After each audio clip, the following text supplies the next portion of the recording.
বান্দার দোয়া কবুল হবেই হবে যদি সে সঠিকভাবে দোয়া করে, অন্তর থেকে দোয়া করে। দোয়া না করার জন্য ইবলিস আমাদেরকে একটা যুক্তি দিচ্ছে, সেই যুক্তিটা শুনেন। সেই যুক্তিটা হলো, প্রথমটা তো এটা যে আমরা দোয়া করতে জানি না, তো আমি শিখাই দিলাম দোয়া করবেন কেমনে। সূরা ফাতিহা পড়বেন, দুরূদ শরীফ পড়বেন, দোয়া শুরু করবেন, ব্যাস।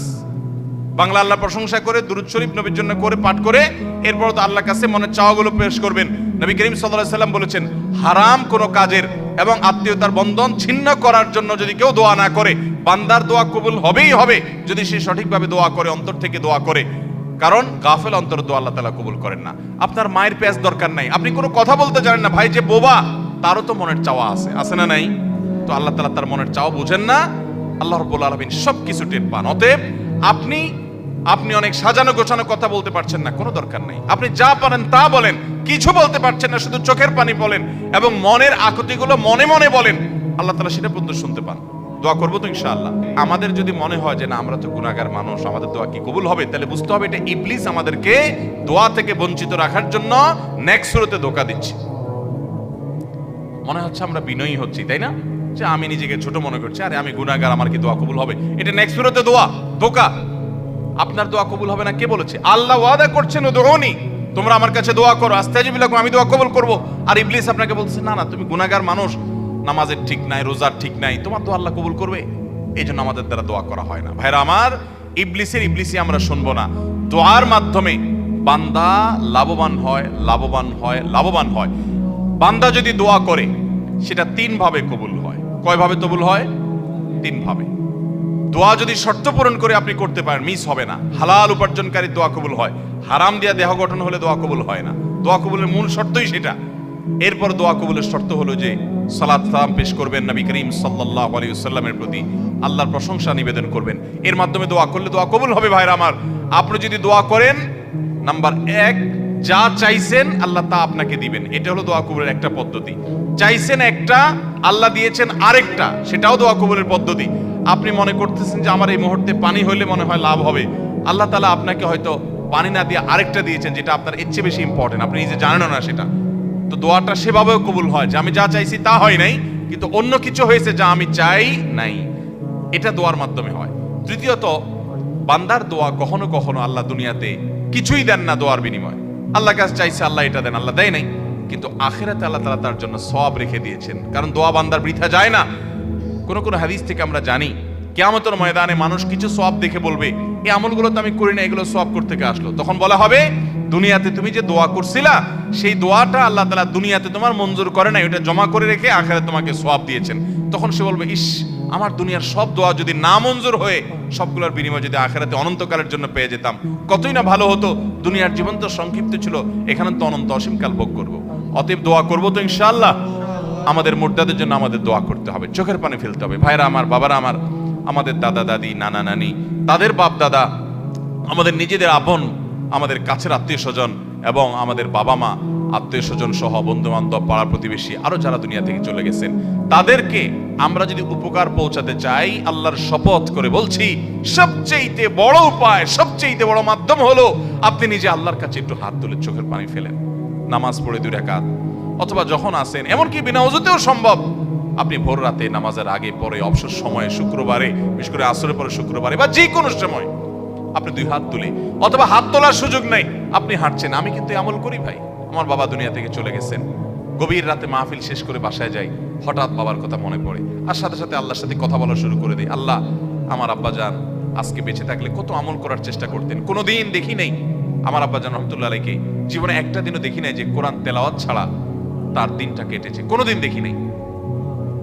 কোরআন তেলাওয়াত কোনোদিন করতে পারেন নাই সারাদিন ব্যস্ততার কারণে।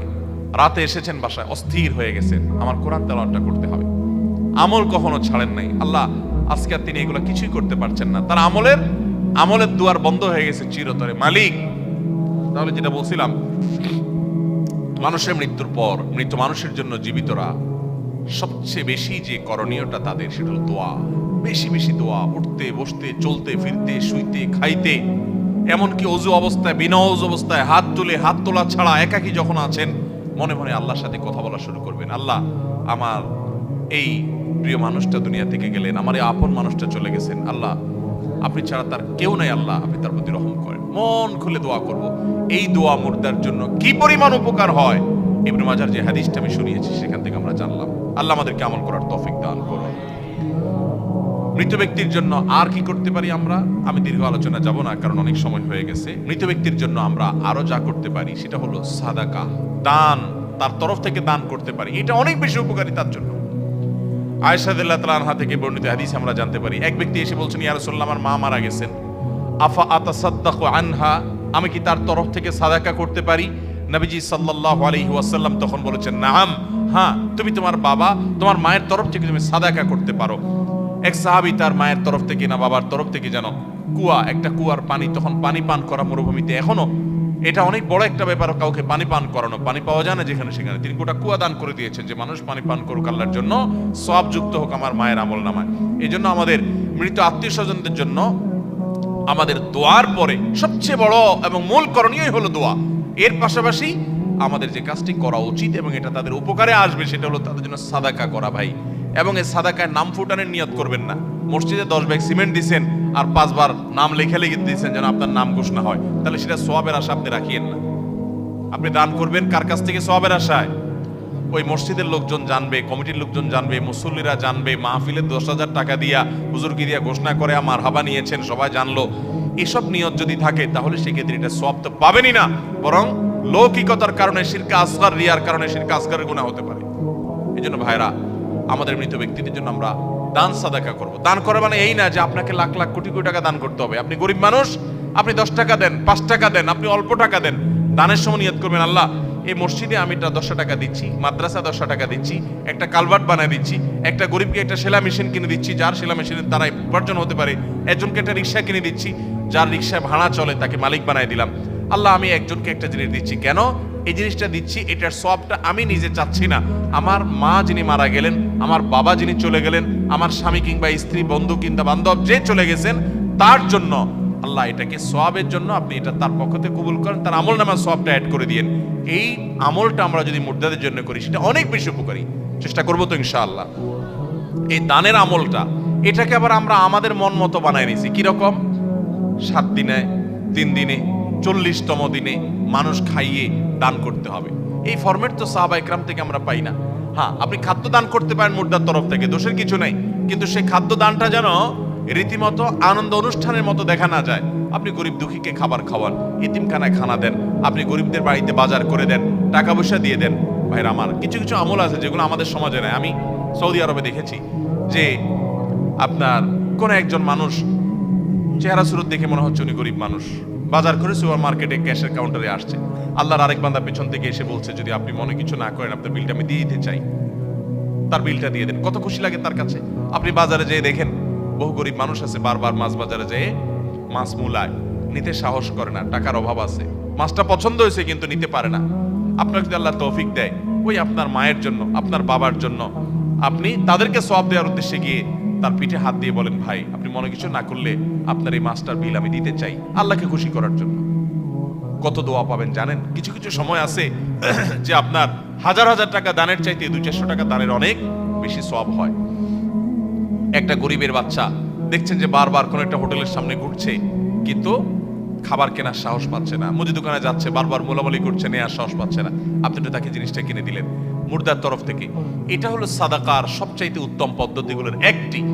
এছাড়া মসজিদ মাদ্রাসাতে সাদকা জারিয়ামূলক কাজ করতে পারি, মাদ্রাসা এতিমদেরকে আমরা খাওয়াই দিতে পারি। আমরা আমাদের মৃত আত্মীয়স্বজনের তরফ থেকে দান করবো, সেটা সাদাকা হোক, নগদ টাকা হোক, খাবার দাবার হোক, কোন স্থায়ী কাজে হোক। সবচেয়ে উত্তম হলো সাদকায়ে জারিয়া। সাদকায়ে জারিয়া এর সবচেয়ে বেশি উত্তম। সাদকায়ে জারিয়া বলতে মসজিদ মাদ্রাসার ভবন করে দিলেন, একটা কালভার্ট করে দিলেন, সমস্ত মানুষ উপকার পেল। একটা রাস্তা ভেঙে আছে, আপনি রাস্তাটা ঠিক করলেন, যত মানুষ যাবে উপকার পাবে, আপনার ওই মৃত মা বাবা সওয়াব পাবেন। চেষ্টা করবো তো ইনশাআল্লাহ। তাহলে মৃত মা বাবার তরফ থেকে, আত্মীয়স্বজনের তরফ থেকে আমরা সাদাকা করব, দান করব, এটা অনেক বেশি উপকারী। স্থায়ী দান ভালো, আর অন্যগুলো আমরা করতে পারি, কিন্তু দিনক্ষণ ঠিক করে ওই যে খানা খাওয়াইতে হবে এরকম কোন কালচার ইসলামে আমাদেরকে করতে বলা হয় নাই। এগুলো এসেছে শ্রাদ্ধ থেকে। শ্রাদ্ধ আমি ডিটেইল আর যাব না, গুগলে গিয়ে তালিব বিশ্ব রপালা আকার দোয়ার পিঠে বড় দ শ্রাদ্ধ লিখে সার্চ দেন, সার্চের রেজাল্ট পাবেন, শ্রাদ্ধ কাকে বলে কি। এরপরে আমাদের মুসলমান সমাজের এই আনুষ্ঠানিকতার সাথে আপনি মেলান, আপনার দিনের আলো মতো পরিষ্কার হয়ে যাবে। আমি একবার নয় বহুবার দেখেছি, অনেকগুলো ওয়েবসাইটে দেখেছি, হিন্দু ধর্মের ভাইদের তাদের ধর্মবিশ্বাস মতে শ্রাদ্ধ কি কিভাবে করে আপনি দেখবেন আমাদের সাথে মিলে যায়। অতএব আমরা অমুসলিমদের কোনো কাজের অনুসরণ করব না, আমাদের জন্য কোরআন এবং হাদিসই যথেষ্ট। আল্লাহ আমাদেরকে আমলের তৌফিক দান করেন। এছাড়া মৃত ব্যক্তির তরফ থেকে আপনি উমরা করতে পারেন, হজ করতে পারেন, এগুলো তাদের জন্য উপকার আসে যদি আপনার তৌফিক থাকে। সেটা না পারেন ওই যে আপনি যতটুকু পারেন ততটুকু করেন, দোয়াটা করেন। এছাড়া মুর্তাদের জন্য আমরা আর কি করতে পারি? অনেক ওলামা একরামের মধ্যে এখানে মত পার্থক্য আছে যে অন্য সব আমলই তাদের পক্ষ থেকে আমরা পৌঁছাতে পারি কিনা। যেমন কোরআনে কারীমে পড়ে তেলাওয়াতটা তাদের জন্য সওয়াব বকশিশ করলাম, সিয়াম তাদের পক্ষ থেকে রাখার কথা হাদিসে আছে, তারপরে নামাজ পড়ে আমি এটা সওয়াবটা তাদের জন্য বকশিশ করলাম, এটাও জায়েজ আছে। তবে অনেক ওলামা সেখানে ভিন্ন মত পোষণ করেন। তো আমরা মুর্তাদের জন্য বেশি বেশি করে বিশেষ করে দোয়া এবং সাদাকা, এর পাশাপাশি অন্যান্য যে আমালগুলো সওয়াব রেচানি করা যায় সেগুলো আমরা বেশি বেশি করব, চেষ্টা করব। তো ইনশাআল্লাহ আল্লাহ তাআলা আমাকে আপনাকে আমাদের সবাইকে আমল করার তৌফিক দান করুন। জাযাকুমুল্লাহু খাইরা ওয়া আখিরু দাওয়ানা।